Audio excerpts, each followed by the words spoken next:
Hi guys, today I'll tell you how to make a summer fat-burning cocktail. To prepare the drink you'll need 10 leaves of black currant, a small bunch of dill and a glass of natural yogurt. Top the dill and washed leaves.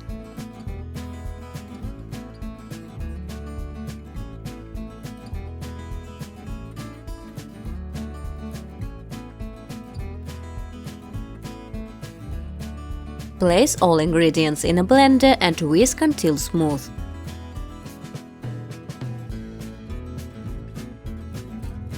Pour the cocktail into a glass and refrigerate for half an hour.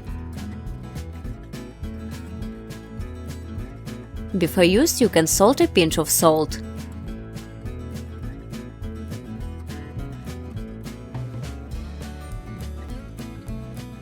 Ready cocktail, drink cold instead of dinner.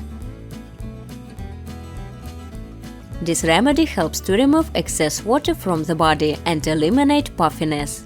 It also normalizes metabolism and burns the lipid layer.